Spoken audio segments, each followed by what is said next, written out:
नमस्कार। आज तारीख है गुरुवार 14 अगस्त 2025 और आज हम नजर डाल रहे हैं भारतीय व्यापार जगत की कुछ अहम खबरों पर। हाँ, काफी कुछ है आज देखने को। तिमाही नतीजे हैं, बैंकिंग में कुछ हलचल है। बिल्कुल। तो इन सब स्रोतों से जो बड़ी बातें निकल रही हैं उन पर बात करेंगे, देखेंगे कि मतलब क्या ट्रेंड्स बन रहे हैं। सही है। कोशिश यही है कि इन अलग अलग हिस्सों को जोड़कर एक पूरी तस्वीर समझी जाए। चलिए शुरू करते हैं। तो सबसे पहले बैंकों की बात करते हैं। कुछ चार्जेस वगैरह में बदलाव की खबरें हैं।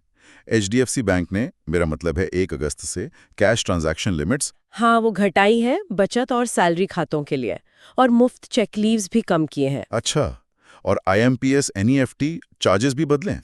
हाँ, लगता है बैंक थोड़ी कॉस्ट रिकवरी पे फोकस कर रहे हैं। लेकिन एक और दिलचस्प बात हुई, आईसीआईसीआई बैंक ने भी पहले मिनिमम बैलेंस बढ़ाया था नए खातों के लिए, है ना? हाँ, 50,000 रुपये कर दिया था। बिल्कुल। लेकिन फिर ग्राहकों की तरफ से जो रिएक्शन आया, उसके बाद उसे वापस 15,000 रुपये करना पड़ा। अरे, ये तो वाकई दिखाता है कि कस्टमर की आवाज में दम है। सही कहा।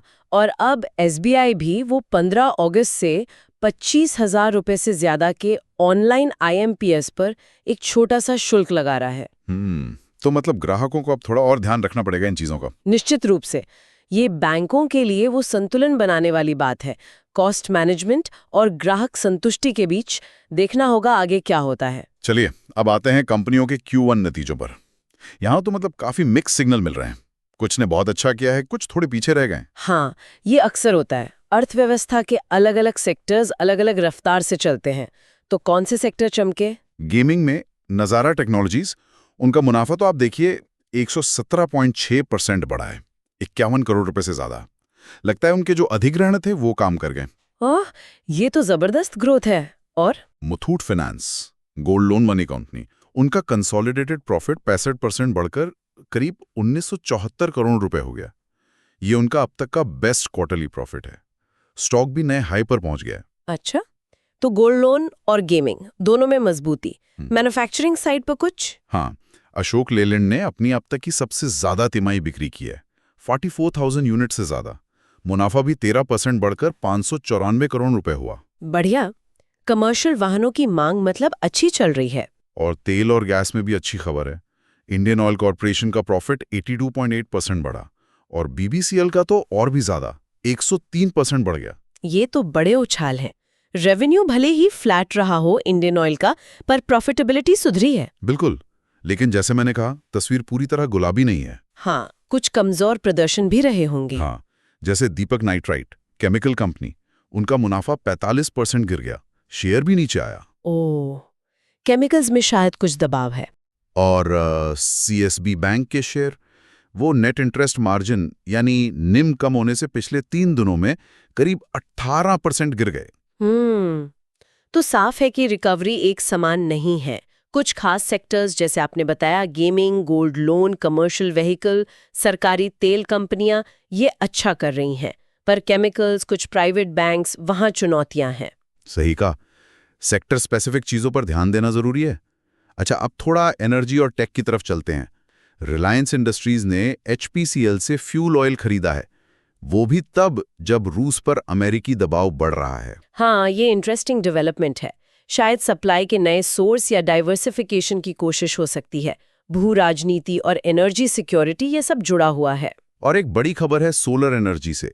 भारत ने solar PV module manufacturing capacity में 100 गीगावाट का माइलस्टोन पार कर लिया है। 100 गीगावाट, ये तो बहुत बड़ी उपलब्धि है। 2014 में ये सिर्फ 2.3 गीगावाट थी, है ना? हाँ बिल्कुल, ये सरकार की जो पीएलआई और एएलएम स्कीम्स हैं उनकी सफलता दिखाता है। ये वाकई आत्मनिर्भर भारत और ग्रीन एनर्जी की दिशा में एक बहुत अहम कदम है।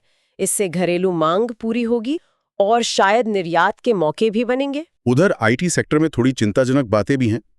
टीसीएस ने पहले 12,000 लोगों की छटनी कंफर्म की थी। हाँ, वो खबर आई थी। और अब कॉग्निजेंट भी अपने करीब 80% कर्मचारियों के लिए एनुअल सैलरी हाइक 3 महीने टाल रही है। 1 नवंबर से लागू होगी। ये थोड़ा वैश्विक अनिश्चितता और शायद एआई वगैरह के बढ़ते प्रभाव का संकेत हो सकता है। कंपनियां कॉस्ट को लेकर सतर्क हो रही हैं। और एक आखिरी खबर फूड डिलीवरी स्पेस से। रैपिडो ने बेंगलुरु में ओनली नाम से जीरो कमीशन ऐप लॉन्च किया है। Zero commission? अच्छा, ये स्विगी जोमेटो के लिए सीधी चुनौती है। हाँ, लगता तो यही है।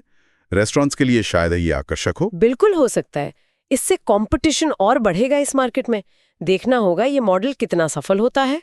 तो कुल मिलाकर देखें तो Q1 नतीजों की मिलीजुली कहानी, बैंकों के बदलते नियम, एनर्जी में आत्मनिर्भरता की तरफ अच्छे कदम, लेकिन टेक सेक्टर में कुछ दबाव और साथ ही नई प्रतिस्पर्धा, काफी कुछ एक साथ हो रहा है। बिल्कुल। और ये सब देखते हुए एक सवाल दिमाग में आता है। एक तरफ तो भारत ग्लोबल बदलावों जैसे AI है, जियोपॉलिटिकल टेंशन है, इनका सामना कर रहा है। दूसरी तरफ हम देख रहे हैं कि रिन्यूएबल एनर्जी, डिजिटल सर्विसेज में घरेलू स्तर पर अच्छी प्रगति हो रही है। हाँ, तो क्या भारत, जैसा कि कुछ एक्सपर्ट्स कह रहे हैं, भविष्य की स्थिरता के लिए सिर्फ ज्ञान प्रसंस्करण यानी नॉलेज प्रोसेसिंग से आगे बढ़कर ज्ञान निर्माण यानी नॉलेज क्रिएशन का हब बन पाएगा? इस पर सोचना जरूरी होगा।